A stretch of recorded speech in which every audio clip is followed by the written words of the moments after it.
Hey y'all, welcome back to Restless Chipotle Kitchen. Today, we're going to be making one of my favorite comfort foods from my childhood. It was something my aunt used to make back on the farm. What you're going to need for this is 1.5 pounds of baby potatoes or new potatoes. Now, new potatoes technically are potatoes that are first taken out of the ground in the spring. It's usually, they're really, really tiny, like, let me see if I can find one that's about the right size. About that size right there or smaller. And usually you're only going to find new potatoes if you're in a farming community. However, you can get the baby potatoes almost anywhere. The tiny Yukon Golds, which is what these are, or red potatoes or other kinds.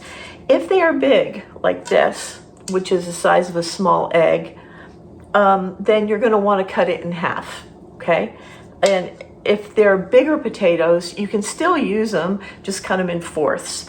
I don't peel my potatoes, y'all know, because I'm too lazy for that. That's why I get the thin skin potatoes. You can use fresh peas, fresh shelled peas. Again, you're probably only going to find these if you're in a farming community, but frozen peas work just as well. You're going to need, this is 12 ounces, but if you get fresh peas, then you're going to want 16 ounces, okay? But the 12 ounces works, so don't worry about that. That's just what size it is in the bag in the store. Leftover ham, this is totally optional, and it's up to you whether you use it. I really like it in there, but if you're using it for a side dish, then you might not want it. And you can just dice the ham up in bite-sized pieces, or you can make them much smaller. It's kind of up to you. Kosher salt, fresh ground pepper, butter, flour, and evaporated milk.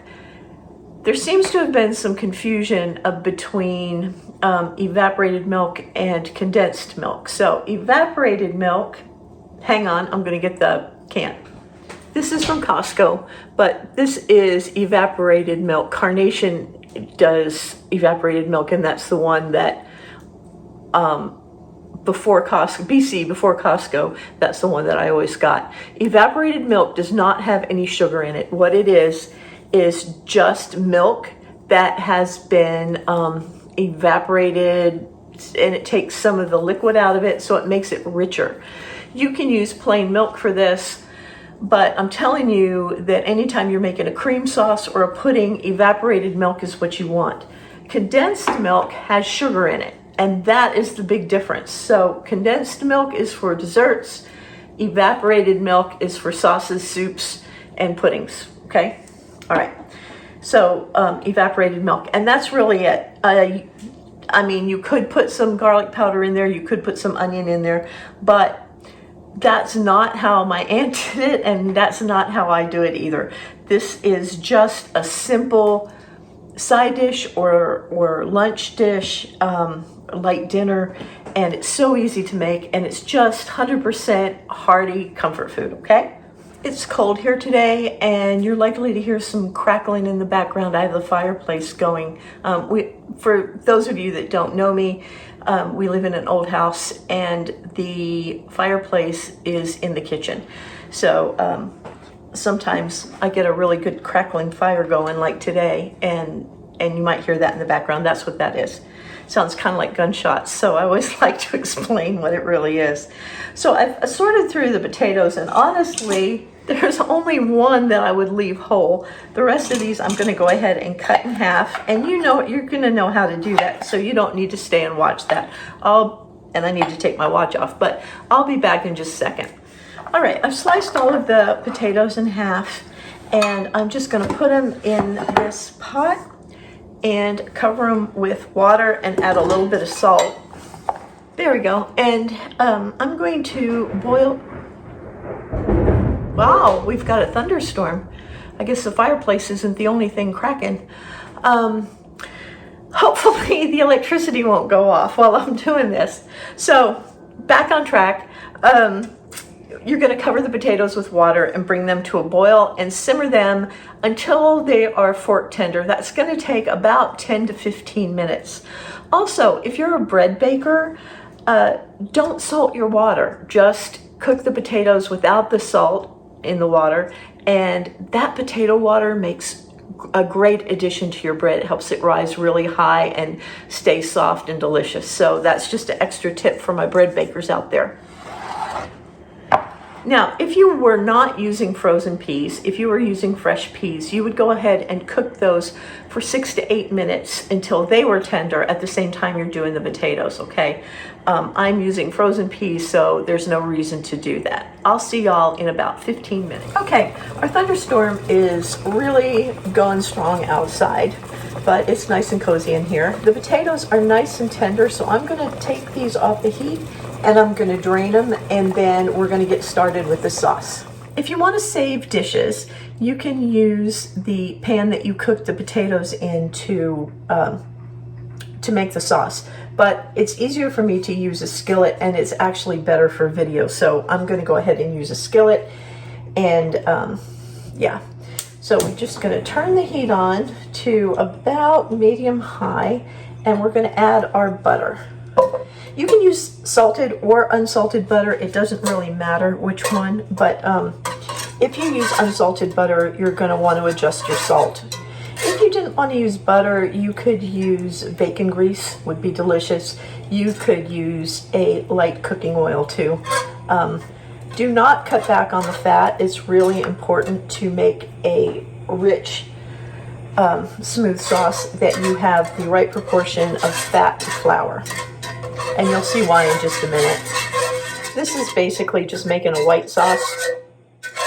And you can use this white sauce for cream sauce for vegetables. You can make it a little thicker and use it in place of like cream of mushroom soup or cream of celery soup or whatever by adding mushrooms or celery. So this is real versatile. There's a recipe for cream sauce on the blog, and I'll link to that below too. All right, once the butter is all melted, we're gonna add the flour, and we're just gonna whisk it in and turn the heat down to medium low.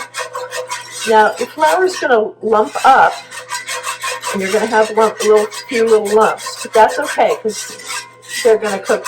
You're gonna be able to cook them out and whisk them out. Also, you want to set a timer for 2 minutes,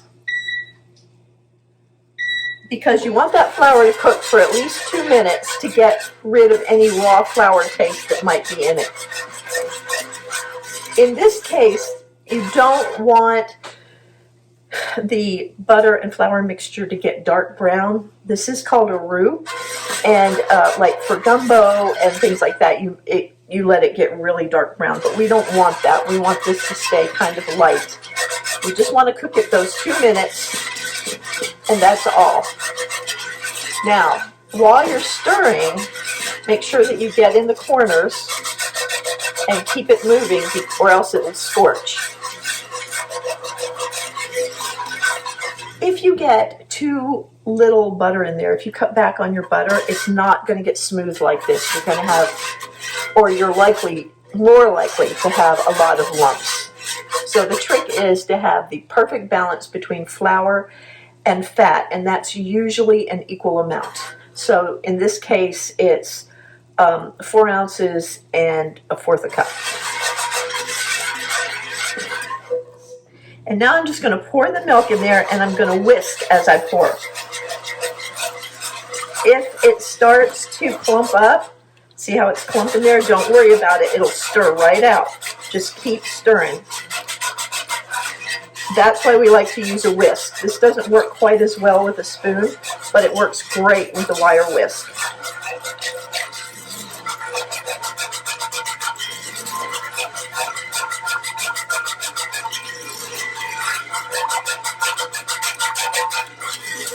And you can see that all of those lumps are out, I think. And now it's just a matter of heating it up and stirring occasionally to keep it from sticking. And as it simmers, it's going to get thick. I like to go back in there with a spoon and just make sure that there's not anything sticking in the corners. because that'll happen sometimes like that. This is called a ball whisk. You can also use that, and it's a little better for sauces because you can push it down and get into the corners. I just am not in the habit of using it, so I don't think about it. But that's also something. You can get these on Amazon. I'll link to it below.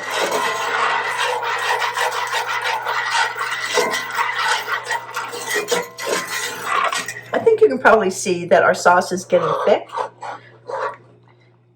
I'm going to turn it down to very low. Now, if you wanted to make this into a cheese sauce, you would add the cheese right here, okay?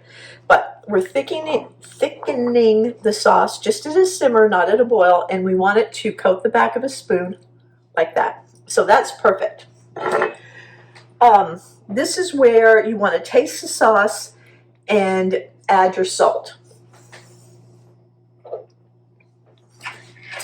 I usually wait to add the pepper until last. And remember, you can always add more salt if you need to, but you sure can't take it away. Also, if while you're cooking this, it gets too thick, you can always add milk a tablespoon at a time. Okay, we're going to add in the peas, which are probably still frozen. You don't need to worry about thawing them out. Yeah, they are. If you use frozen peas, don't worry about thawing them out. Just add them in.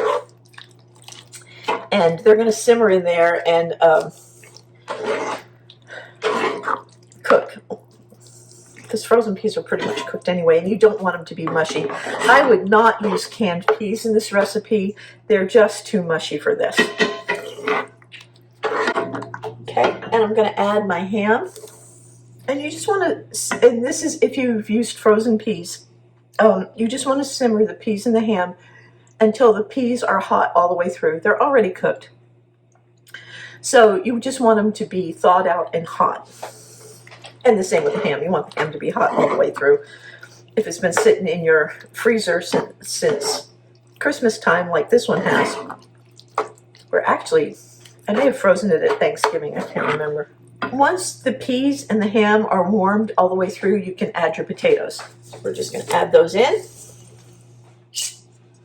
And stir them up to get the potatoes completely covered with the sauce. It's a lot easier if the sauce is thinner, or a little thinner than this. Like I said, I'm probably going to add some milk because this sauce cooked a little too long. Got a little too thick while I was talking. And I know some of y'all think I talk too much, and that's fine. Okay, I'm going to add a little milk, about a tablespoon at a time.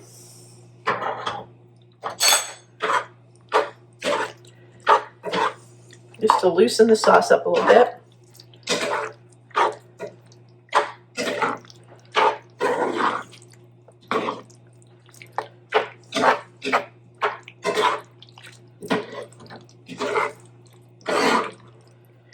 That looks just about right. And we're going to let it come back up to a simmer just to heat everything up so it's nice and steaming hot before we put it in the bowl and serve it. Remember that the ham is totally optional. It's nice if you're making this into a light meal to have the ham in there, but you don't need it. And if you're making it into a side dish, you probably don't want the ham at all. But I just, with this weather, it's so gray outside and so chilly, I was just ready for some comfort food. So bringing that back up to a simmer, and then we're going to taste it one more time for the salt. Because once you've added ham, then you've got more salt in there. And add the pepper and dish it up. Okay, y'all. There it is. It's all finished.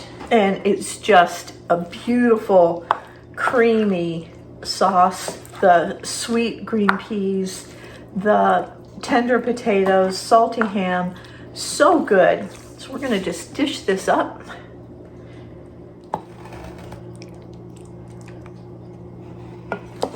It just smells so good, and it's so comforting.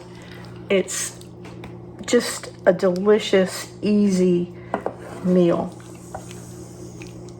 Well, y'all, a big bowl of this and some biscuits, that's all I need to get me through today. It is cold, it is blustery, it is stormy, but this is going to make anybody feel better. I hope you'll try it. The full recipe is down below the video. You know, you may need to scroll down a little bit, but the full recipe with all of the measurements and everything is there. And I hope you'll come back. I hope you'll subscribe. I hope you'll check out the other recipes on the blog. And I'll see y'all next week, okay? Love y'all. Bye-bye.